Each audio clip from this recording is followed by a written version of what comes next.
The Downtown Rams podcast is brought to you today by Draft. Looking for the best fantasy sports site on the planet? Sign up with Draft today. For a limited time only, our listeners will receive $3 matching their first deposit of at least $10. Use promo code DTR or visit draft.com/DTR to sign up now. Draft. Fantasy for the people. Now enjoy the show. Caught by Brandon Cooks. Shoot your arrows. Cooper Kupp plucks it out of the air and gives the Rams the lead. Robert Wood, touchdown. LA. Goff goes crashing into the end zone. Aaron Donald almost beat the football there. Corey Littleton, have yourself a day. Picked off. Marcus Peters coming off the edge, and Ryan will be wrapped up by Clay Matthews. Everett in stride. Wow! Franklin Myers gets his hand down there. Leto got a hand on it. Did he pick it? He did! Racing down the sideline is a key to lead. Gurley for MVP! Touchdown LA! Picked off by John Johnson. Well, Dante Fowler, who is able to get to breathe. Greg Zuerlein sends the Rams to the Super Bowl! LA will play for the Lombardi! Welcome back, guys, to another Downtown Rams podcast. It's episode 232. I'm your host, Jake Ellenbogen, joined here by Alexis Kraft. And we're here following day 2 of the Rams training camp. A lot of stuff coming your way via Downtown Rams Twitter, but all of that was because of Joseph Franke. We really appreciate him, one of our graphic guys who's out there and live tweeting, getting video and all of that. So it's been a lot of fun. We're going to talk about the roster today. But before we get into all of that, be sure to subscribe and leave a review on iTunes and Google and wherever else you get your podcasts. Also, if you want to support the brand, we appreciate it. Obviously, we're not begging, but if you'd like to support us, we are selling merch after popular demand. We have a McVay Goff 2020 shirt that is starting to gain some ground, and people are definitely ordering that. We also have the DTR logo. We have that, via, you can get a hat, you can get tank tops, hoodies, shirts, all of that. So, pretty much it's all there. It's all over social media, but we are on redbubble.com and you can find merch on our website as well. But without further ado, here is the show. Alexis, how's it going? How is everything? Everything is great, Jake. I'm glad to hear that. Life is a dream. It's a lot better now that training camp has started, and I've been really appreciative to everyone who's been at training camp for posting pictures and videos because, of course, I haven't been able to be there. So it's just been awesome to, be able to see all these awesome videos and pictures. And you mentioned our guy Joseph has been really good at that. And also just everyone on Twitter. It's been so fun to just scroll through my feed and be able to see all the cool stuff that's going on. And, just starting to feel like football season again. It certainly is. I mean, normally, on what is today, we're recording on a Sunday night. Normally on a Sunday, I'm, a big NASCAR fan. So I'm like, I'll just throw this on. I'll write some articles, whatever. Now I find myself really it's just hard to do anything that's not related to football. Once it gets to training camp, that switch just goes off in my head. I couldn't really even watch baseball today. I can see things that are going on, but it's so hard because it's just, football, in my opinion, just dominates sports. I think once that season hits, it's another level. And so, Rams training camp is, it's definitely something else. And, from 13,000 fans the first day to now 15,000 today, I would definitely say, people are definitely, soaking up what is a fun team to watch. Exactly. And I actually do want to touch on something really quick because I know I'm not the only person affected by this. Jake, I think I briefly mentioned this to you. I talked about it on Twitter. I feel for everybody who has Uverse right now. Have we talked about this, Jake? We have not. I think I saw a tweet. You mentioned AT&T Uverse. Yes. So anyone who has AT&T Uverse, they had an argument with NFL Network about basically money. Just NFL Network wanted more money, I believe, from Uverse or vice versa. Obviously, money, is a big deal, and Uverse dropped NFL Network, and I'm one of the people affected by that. And I know that a lot of other Rams fans are as well. But my message to you all is to not lose hope, because it does seem like they are working to get a deal, and I can't imagine the AT&T Uverse is comfortable just never having NFL Network again, because the internet and the mass public are outraged because, everyone, all football fans love to watch NFL Network. I know I watch it almost every day. So it is really frustrating for people. And, if you are one of those people, my message to you is we will band together. We will get through this, and seriously, just tweet AT&T Uverse, because I go through their Twitter feed and they are getting lit up because everyone is really, really mad. Everyone wants to watch their football. Everyone wants to watch their favorite analysts. So we hope that that's done soon. Yeah, that sounds, very frustrating. I know personally, not personally because I don't actually have Sling TV, but anybody that had Sling TV is kind of going through something similar. That, is a Yankee fan in this area in New York. They actually just, Sling TV took the Yes Network off of their service. So now people who have, Sling can't watch Yankee games. And, isn't that crazy? It really is. All this contractual crap. I'm so tired of it. And you know what else is weird? And this is just something specific to my city. But I don't know if you're familiar with Dish. Yes, I am. Dish is now owned by AT&T. And Dish, I don't know exactly what happened, but they got rid of Fox Sports Midwest, which is the station here that plays Cardinals and Blues games. So everyone in St. Louis who had Dish can no longer watch Cardinals and Blues games. Isn't that insane? That's ridiculous. How do they let that happen? I know, and I guess Dish wanted more money or something, but it's just things like that. And I don't have Dish, and luckily Uverse didn't drop Fox Sports Midwest, so I'm fine. But it's just kind of like it seems like all this, you mentioned Sling, we've got the Uverse issue, we've got the Dish issue. So it's really crazy, because it seems like sports fans right now are kind of like, there's a mass panic for all these people who are losing their channels.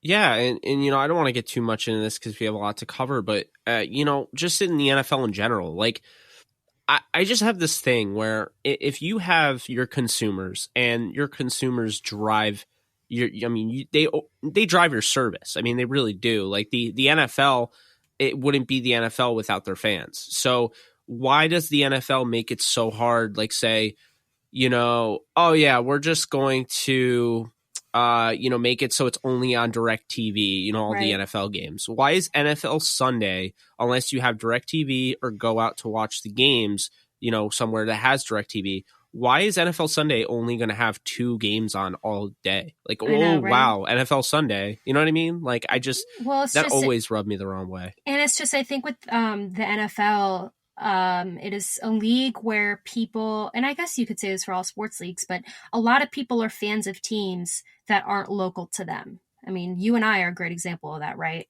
So our local stations don't always play the Rams. I'm just using our team as an example. So sometimes here they'll play the Rams games, but just depending on what's on, there's a lot of Chiefs fans, a lot of Bears fans. So they typically play that, or the Titans are really close to us as well. But then the NFL kind of, it's a money trap, because then, like you said, it's like they offer Sunday ticket, but it's only through DirecTV, or you have to get the app on like an Xbox or something like that. But it just costs so much money too. And it's just kind of like, you would think for such a successful franchise that they would realize that, not everybody is going to pay that. You'll go to a bar, or you'll go to a friend's house, or you'll go somewhere else to watch the game. It's just crazy. Yeah, no, I definitely hear you there. Moving on, we had Rams camp, like we mentioned earlier in the show. And, I'm really excited to talk about this. There were, because Joseph Franke, of course, was out there. There's a lot to kind of unpackage and talk about. And that says a lot for a practice that literally didn't have pads. I mean, there were no pads in this practice. It's only practice number 2. We've already gone through 2 of them, and I've already seen, plenty of things to take away. One thing is the running back room. Justin Davis seemed to barely get a snap with the twos, not even get one with the ones. And then you had John Kelly getting, like, I think he actually led today from what Joseph told me. He led carries for the first team. And then you had, of course, Malcolm Brown and, rookie Darrell Henderson. They've had plenty of activity with the ones and twos as well. And of course, Gurley had today's day off, so I'm not going to, fret over that. But it just seems like there's a lot of activity going on. Not seeing a ton out of our guy, Matt Colburn. But I expect really where he's going to make his money is in the preseason game. So that's not what worries me. But for somebody like Justin Davis to not even get like snaps with the ones without Gurley and see John Kelly pretty much surpass him on the depth chart, that's just not a good sign for someone that's made the team the last 2-3 years, I believe. And I don't think he has practice squad eligibility. But what are your thoughts? Like, what was your biggest takeaway from what you saw?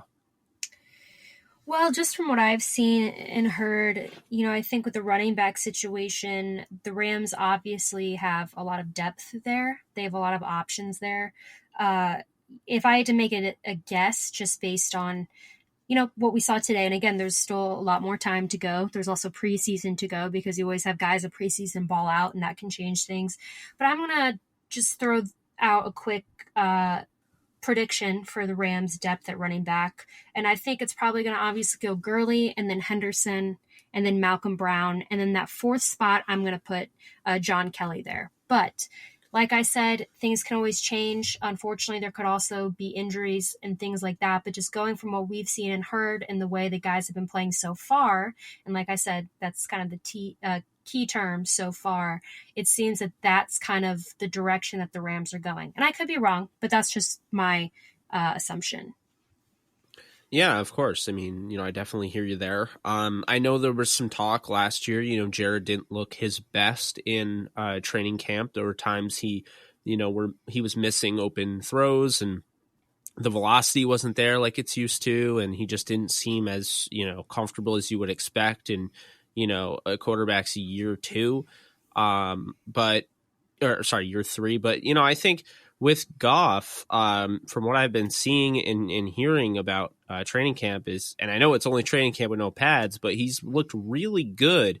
I wouldn't say this is an issue, but one thing that has really been interesting is Joseph was texting me throughout the thing. Throughout 11 and 11s, Jared was going out of his way to target Cooper Kupp. And that could be a problem, if you end up staring down your receiver and you become predictable and, defenses will kind of take that over. But at the same time, it might show you that maybe, Jared Goff is going to be even better this year, getting Cooper Kupp back again. Like, I know, obviously, the offense ran well with Josh Reynolds, but it just could be that continuity. And people forget, at the end of the day, when the Rams drafted Jared Goff, they drafted Cooper Kupp in the 2017 NFL draft. He had worked out with Jared Goff in the offseason before the draft. People forget about that. So, I think that's something that you should definitely take, into consideration. Clearly, they have that chemistry. And I think that, seeing somebody like Kupp come back from, a devastating injury to be what looks like 100%, as judged by all the videos that are being posted by us and other people. I think it's definitely huge for Jared to get Kupp back, but I guess I'd like to see more of, more spreading of the ball, but I think his safety valve is indeed Cooper Kupp.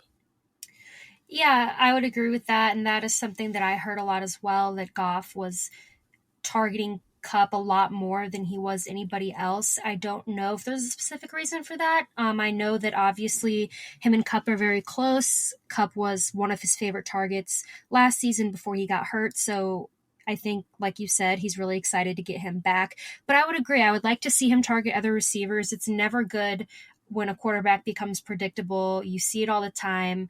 And you should basically, have, I would say, kind of an even ratio between all your receivers. You're always going to have a receiver as a quarterback that you trust the most and you rely on the most and who you throw to the most.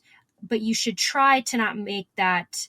I feel like I'm trying to say this in the best way that I can. You should try to not do that, even though you will. You should try and kind of keep it more under the radar. It didn't seem like Goff was keeping it under the radar. It seemed like it was very obvious that he kept targeting Cooper Kupp, and I think that that's something he should work on. But again, like I said earlier, it's super early. That could change. It could have just been a one-time thing. We don't know, but I would like to see him branch out a little bit more. Yeah, and kind of a segue into the next thing, branching out a little bit more, is the Rams offense. They have actually used Todd Gurley day one. They used Todd Gurley and Darrell Henderson out wide. They flexed him out wide as wide receivers. And, I think that little wrinkle is one of the it's one of the instances where you have a playbook that you have, a bunch of players that are comfortable with it, right? Jared is now going into year 3 under Sean McVay. Todd is. Cooks is year 2.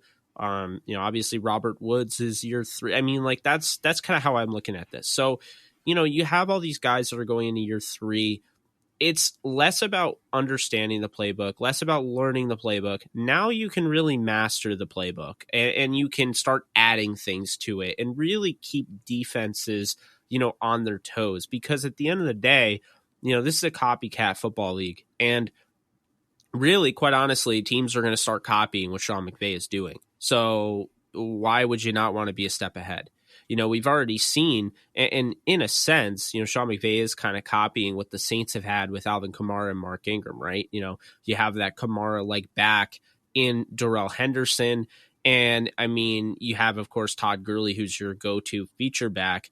We all know Alvin Kamara turned into that star and became the go-to guy, but before that, Mark Ingram was the starter. So I think the Rams are kind of looking at that and seeing how, they can implement him. I think they both should be on the field quite a bit. I think the thing that makes this so interesting is if you're able to have John Kelly, play the way he did in preseason last year and, get over his jitters of being a rookie last year. And then you have Malcolm Brown. Really, you have 4 running backs, and you could make the argument where the Rams could go with Todd and Darrell Henderson on the same plays, not all the time, of course, mix it up. And then you can honestly do a Kelly and Malcolm Brown type of, timeshare afterwards. And I think I just, to me, I just think there's so many things the Rams can do. And it's because they didn't just sit there and think, we took Taylor Rapp. We should probably just take an edge guy or, no, Sean McVay wanted to make the offense better. They could have settled with that, right? But they don't want to do that. I think it's going to be a lot of moving pieces. And I think, like, as far as stats are concerned, I think predicting this group, their stats, their individual statistics, I think is going to be damn near impossible. I mean, it really is. I mean, you talk about Gurley and Henderson and Brown and, of course, Kelly, and then, Colburn and Davis, whether they make the roster or not. And then, the receivers, I mean, just the big 4. And then we don't know who's going to make the roster after that. We don't know how much of an impact they'll have on the offense. And then, of course, Everett and Higbee. And then you have the other guys. Munt caught a touchdown today from Blake Bortles. So, he's in the thick of things. Your guy, Kendall Blanton, Keenan Brown, Romello Brooker. So there's all these different pieces that really Goff has to work with and McVay really has to work with. So I think when you have that many and that many ways to kill a defense, you're constantly one step ahead. That's how you win football games. And this is why I don't see the Rams offense ever really taking a step back at any point this year. I think they're just going to continue to move forward. No, yeah, I agree. And something interesting that you talked about is how Gurley and Henderson were lining up as receivers. And isn't that just kind of, the NFL today, these running backs really have to double as a back and a receiver, right? I mean, you see it all the time. You see these running backs now running routes as receivers and being more versatile and being able to catch and kind of doing it all. So it definitely is, I think, comforting to see that our running backs are doing that. And the Rams certainly have an offense where running backs are going to do that. I mean, we're kind of, we score a lot. That's kind of what we do. So I just think the talent on the Rams, both sides of the ball, but we were talking about the offense is super diverse. I think there's a lot of room for creativity, and McVay's the guy to do that. So definitely is fun to see. Yeah, and I want to bring up something real quick. I obviously wasn't expecting to bring it up because it just came up, but Jared Goff was ranked 32nd out of the NFL's top 100 list, and I'm actually shocked. I normally don't make too much of a deal about it, but I didn't think Jared Goff was getting ranked 32nd. I'm shocked. I want to get your thoughts though. Yeah, I mean that's higher. I mean than I thought he'd be ranked. I didn't think he'd be 32. Well, they had already gone through like 40 of them, and at that point, I was like, okay, he won't get ranked in this because there's just no way. And then he goes 32nd. I definitely am shocked. Well, I think it means a lot, especially because these players are ranked by their peers. So he's being ranked by people who played against him and competed against him and play with him. So I think it says a lot about him and his potential. I mean, he led his team to a Super Bowl. So, I mean, people, I think, know that he's got the potential. And I think that 32 shows that. I think it means a lot coming from people who've competed against him too. So proud of him. Yeah, I definitely agree with you there. I think it's a big step. Jared is somebody that you and I each had in our top 10 quarterback list, the one that you got like heavily scrutinized for. But yeah, I mean, I think he's just going to continue getting better and, kind of just piggybacking off of what we just talked about. I mean, you add all these weapons and I don't care if he's a system quarterback or not. It's not going to show up on the field if he is because all the weapons that are going to be around him. So I'm super stoked for, this season. And, with that being said, I'm excited to, be able to see, this defense. And I kind of want to move over to them because, of course, we got to give them some love. This offense gets talked about a lot, but the defense, and of course, I wasn't there, but from what, Joseph was sending to me and everything, it sure seems like Aqib Talib is not only healthy, but he's ready. He's seen all the lists. He's seen all of the hate basically by not really hate, but like not mentioning him in the top 10s or the 15s or the 20s. People have seemingly forgot about one of the most dynamic cornerbacks in the NFL. With that being said, I think Talib is back. And, the 33-year-old corner, look, I get he's 33. This is his contract year. This is probably the year if the Rams win the Super Bowl, like I believe he'll retire. And I do think he'll end up retiring. But there was a clip today that Joseph sent over to me. Goff needs to get rid of the ball quicker in this. Obviously, he is partly at fault.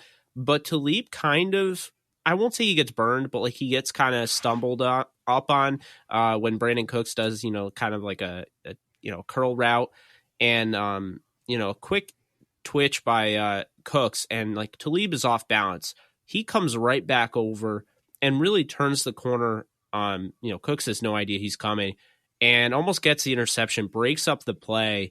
And if you don't know what we're talking about, you can find the video on Downtown Rams Twitter.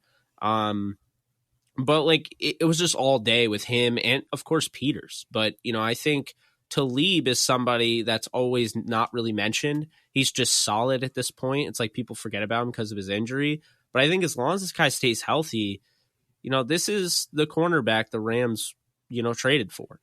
I think him and, Peters, if the Rams get those guys back to where they were when they traded for them, they're going to have the scariest duo of corners, in my opinion, in the league.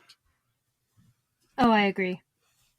I think everything you said is spot on. And, just from what I've heard from training camp and what people have seen, I think it backs it up. I think we've got a really good corner group, and I'm excited to see what they do this season.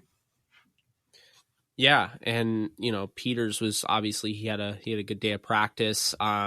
It's hard because you with the offense, it's easier to kind of see what's going on, whereas the defense with no pads, they're not able to tackle. You're not able to see the big plays. One tidbit I'll point out is when Darrell Henderson was running with the twos, And it was the twos against the ones, and the ones defense. I mean, Henderson didn't get anywhere. 2 straight carries. The defense was ate him alive. So I don't think the twos offense is quite good enough to go up against the number ones yet. Bortles had a couple good throws. I think, he's somebody, he's come out and said it, that he's never had coaching like this with the Rams. And, for whatever reason, Bortles has kind of become a meme in itself. People don't respect him. They don't take him seriously. But I'll tell you this right now, the Rams got him $1 million for 1 year. And I think he's going to come in. He's going to do his job as a backup. He's going to be there in case Jared Goff goes down. And if he does, he's going to play well. I think, Bortles, his issue was he started off well in his career. And I think what you're seeing now is the UCF quarterback he was in college. I don't think he got much better. And so I don't think he's bad, because I think everyone's so quick to say he's bad.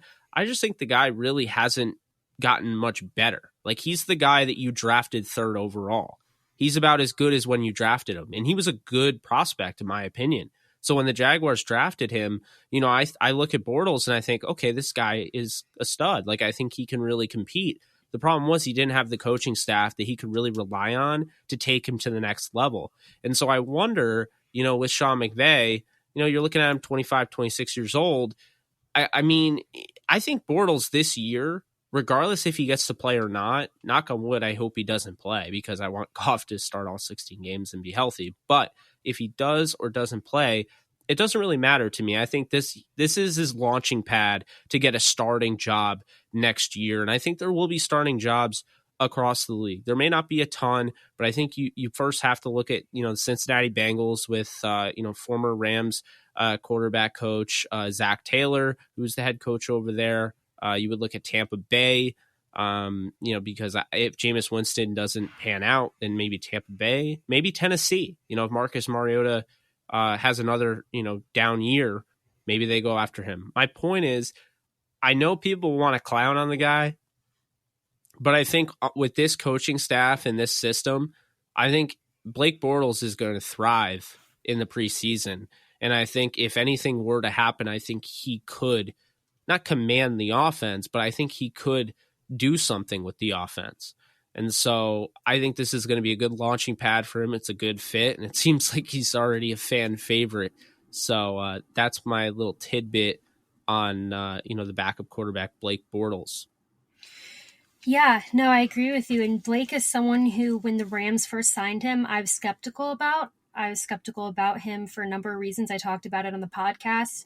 But it has been encouraging to see, again, what people have said that they've seen from him, and the more I've thought about it, and like you said, we don't really know what Blake Bortles is like when he has the right coaching staff and the right team around him. So it definitely is going to be interesting. Again, we hope that we're never in a situation this season where Blake Bortles has to step in because Jared Goff goes down or can't play for whatever reason. So we hope, as weird as it sounds, that we're never going to have him start for us or step in. But again, I am more comfortable now than I was knowing that if Jared Goff goes down, Blake Bortles is going to come in for him.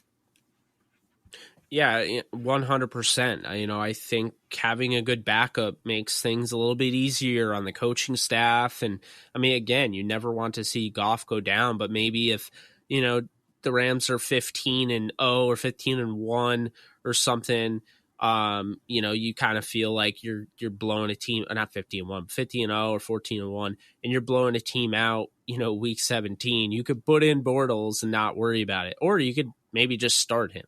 I just think that the thing is, when they had Sean Mannion, it was the thing, like, he looks the part in training camp.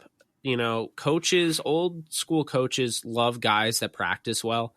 And unfortunately, I think that's what our guy Kyle Sloter's going through in Minnesota, is that Mannion does practice well. And, so he looks the part, but once he goes in a game, it's like the guy makes one read. And so I think with Bortles, you're getting somebody that's better than that, has better arm talent, mobility. He's not a statue in the pocket. And so I think, it's really going to open up things for the Rams in preseason. Like I've mentioned before, I think they're going to get better looks at these guys like they really haven't in the past.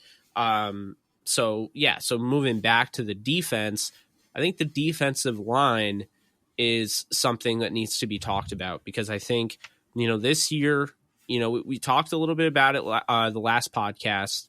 Should they go after Mike Daniels? We agreed. Obviously very talented, but, could step on the toes of somebody like a Greg Gaines or a John Franklin Myers.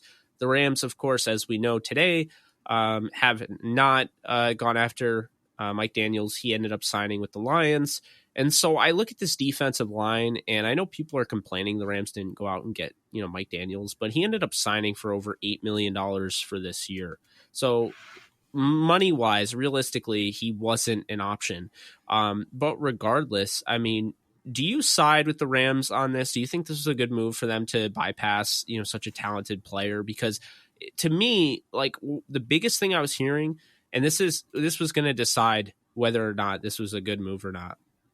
The biggest thing I was hearing today from people was that the Rams' defensive line doesn't look any different without Ndamukong Suh. That is what I want to hear from training camp. I don't want to hear, wow, so-and-so really stood out and not in a good way, and the Rams need somebody. I think the Rams made the right choice by not going out and trying to disrupt what they have going. But what are your thoughts? I still think that we're fine without Ndamukong Suh. I really do. I think we have enough depth on our defensive line to, I don't want to say quote unquote replace him, because he is such a prolific player that it is hard to replace him with someone that caliber. But I think that we've got a lot of talent on that defensive line. I think we've got a lot of young talent on that defensive line, a lot of depth to where I think it can make up for the absence of Suh. I'm not worried about it. I'm not going to be worried about it until I have a reason to worry about it. If I see, the first game of the season and that defensive line just falls apart, then I'll start to worry. But until then, I think we're fine. Yeah, I agree. It just goes back to what we were saying with the whole stepping on the toes with Mike Daniels thing. I mean, you bring in a guy that is a really good player, or say you bring back Suh, it just kind of ruins it for, the young guys like, Mo Fox and Franklin Myers and Greg Gaines. Like, it just, those guys now don't get that experience, and experience is key. And I think you're going to see a transformative John Franklin Myers. One of the biggest things that I did notice was that John Franklin Myers, number 94, is around number 99 a lot. And this isn't like to say, oh, that's just how the drills end up working. Like, they were working in the one-on-one, the arm bar drill, or whatever you want to call it, the lockups. And I feel like, to me, when you have the best player in the league and he's willing to take somebody under his wing, I think that player that he takes under his wing is going to be pretty damn good. And so he's already flirted with that idea before. I think Aaron Donald has taken John Franklin Myers under his wing, and I think JFM is going to turn into a really good dynamic player. I mean, we all know, I'm like the number one guy of the JFM fan club, but I'm really excited to see what he does. And I'm so glad that these guys like a Greg Gaines, Sebastian Joseph Day, who, by the way, did work with the Ones. I'm just so excited to see them be able to have an opportunity to grow while having veterans like Aaron Donald and Michael Brockers in front of them. That is just so big. Like that's why it's so big to get somebody like Clay Matthews or Eric Weddle in free agency. That unit now has a leader. That unit now has a mentor. And those things, they kind of get pushed off a cliff, but they do matter. I think Aqib Talib is going to be a great mentor to Marcus Peters. And, I mean, it sounds weird because Peters is kind of, he's 26 now. But, he's 7 years older. He's had more experience. Talib has been through some off-the-field stuff. He's been through some on-the-field stuff. But at the end of the day, I think that experience is going to help him kind of pass along, hey, Marcus, you can't be doing this, or this is what happens when you do this and all of that. It goes with everybody I just said. So I think, that experience really can't be understated. No, I agree 100%. Yeah. And then, really kind of just finishing up here. I think when you look at this team in comparison to a Seattle, in comparison to an Arizona or San Francisco, this team is clearly the number one team preseason in the NFC West. But I do want to talk a little bit about, your thoughts on this division. We've kind of, mentioned it here and there, but what are your overall thoughts on this division? Because, I think we both have the Rams number one, but who's number two? How far away is number two from number one? And then, how far away is number three from number two? And, so and so. So I actually think that the NFC West is a lot more talented than it has been in the past. And I think that it's going to be a lot tougher for the Rams this year than it has been in the past previous years in the NFC West. I think the Rams are the obvious number one. I think they by far have the most talented roster. But then I think the Seattle Seahawks are not that far behind, actually. The Seahawks had a great draft. They have a good team. They have a good quarterback, obviously, in Russell Wilson. They seem to be on the rise, and I think that they are going to be tougher than they have been in the past to compete against this year. So you've got Seattle, in my opinion, there at number two. And then I'm going to kind of switch it up. I'm going to say the Cardinals are number three. And here's why. I actually think the Cardinals, again, had a really, really good draft. Maybe one of the best drafts in the NFC West. I think they added some key players. And I think they're actually going to be pretty good this year. I don't think that they're going to be a playoff team. I don't think that they are going to necessarily beat the Rams or the Seahawks, but I think that they are going to be competitive enough to where maybe next year and the year after, if they add more talent, they could become a team to start to worry about. And then the 49ers are an interesting team. I think that they're probably maybe the same caliber as the Cardinals. I just think they have a lot more question marks, and I just don't see them being anything more than mediocre this year, but I could be wrong. I just think the NFC West as a whole is a lot more talented than it's been in the past. I think it's going to be a lot more competitive. I think, though, that the only team that concerns me for the Rams is the Seahawks. Yeah, so to kind of go off that, I think the Seahawks are number two for me as well. I just love the team that they've put together. I love that they went out, and despite the fact that everybody in the league passed on him, they went and got DK Metcalf. That was huge. They got guys like Ben Burke-Irvin. I'm not a huge fan of Marquise Blair, but he makes sense for the type of safeties that they go after. Bradley McDougald, I think, is a young star. I really like what they've done. Chris Carson is one of the best running backs in the National Football League. Of course, Russell Wilson is a top 5 quarterback in the National Football League. So, I think they have a lot of talent. Tyler Lockett's somebody that really doesn't get enough credit, but he's arguably a top 10 receiver. And there's just so much going on for them. I don't think they're going away. I know everyone, basically they said they passed the torch and they were going to fall into the basement. Here's the thing. The Seahawks passed the torch on that day in Seattle when the Rams stomped on them to go to the NFC, basically win the NFC West. However, they didn't knock Seattle down to basement dweller status. The only teams that can knock themselves down to basement dweller status are themselves. That's it. If Seattle, blew up the team, cool. Until Russell Wilson's gone, that's not happening. So Russell Wilson getting, that extension, that, kind of confirms that they're going to be around for a while. After that, I do have the 49ers, but I think, the Cardinals are very talented in their own right. I think they need some more talent up front with that defensive line. But aside from that, I really like what they're doing there. They grabbed 3 talented receivers. One I had a super monster grade on, and Hakeem Butler. They got in the 4th round. They got my number 1 cornerback in Byron Murphy. So I really like what they're doing there. Kyler Murray is my number 1 quarterback. So, can't hate that. Now, David Johnson is somebody that is also completely forgotten about. But it was not long ago. David Johnson was a guy that had over 2,000 total, yards of offense on the year, and he, that was around the same year Todd Gurley struggled, and people were like, is he the best, running back in the NFC West? And then, he has the injury and he doesn't look as great, but now I think with Cliff Kingsbury, that could be something else. And another guy that's really standing out in training camp is Keyshawn Johnson. I think he is somebody that could definitely, make an impact as well for the receivers. They also really like Christian Kirk. They drafted Andy Isabella, and they still have Larry Fitzgerald for another year. So, Arizona has some pieces there. But the 49ers overall team, I think if Garoppolo stays healthy, this is a team that can compete for a wild card spot. I don't think that they're on Seattle or LA's level, but I think when you look at the 49ers, obviously Garoppolo, they have a lot of talent in that backfield with Tevin Coleman and Jerick McKinnon. Of course, McKinnon had a flare-up, so now we'll see what happens, with him moving forward. But Coleman is somebody I've said for a while, this guy needs to take hold of the starting role. I mean, it's his time to finally shine. He should have been the go-to guy in Atlanta. I've said over and over again, I believe he is better than Devontae Freeman. So I like that he's there, as a football fan, not as a Rams fan.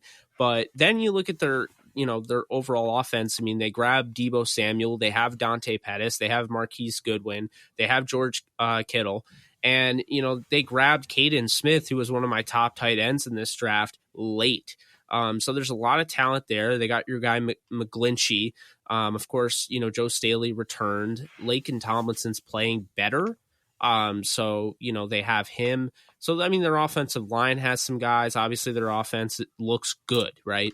And when you have Kyle Shanahan, the offense is going to come. But the defense, that's what I'm really interested in. They have an aging Richard Sherman there that obviously, if you're looking at big names, he fits the role. But, him and Ahkello Witherspoon isn't going to, absolutely shut everyone down. And I think the secondary is somewhat of a question mark. They brought in Quan Alexander, who is coming off a major injury. We'll see what happens there. Really like Fred Warner. And then, of course, you have Nick Bosa. You have Eric Armstead coming off his best season. DeForest Buckner is a top 3 defensive lineman in all of football. And Solomon Thomas, who's a former, top 5 pick. So there's a lot of talent there. It's just going to be interesting to me because the NFC West is loaded with talent. I mean, you look at the Rams, their question marks are just experience. You look at the Seahawks, their question mark is what happens if Russell Wilson goes down. Is their offensive line going to finally protect Russell Wilson this year? I mean, their defense looks solid, even though Jaron Reed is suspended. The 49ers question is, are they going to put it all together? Is Jimmy Garoppolo going to stay healthy? And is that secondary going to develop? And then I think Arizona is there's a lot of youth. And I think the defensive line is just not very good, aside from, I would say, Michael Dogbe, their 7th-round pick.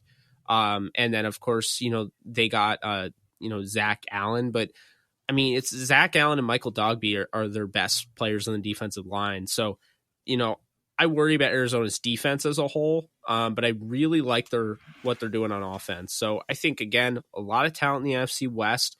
It's just a matter of, question marks and, teams ringing the bell. Can Arizona win the division? No. Can the 49ers win the division?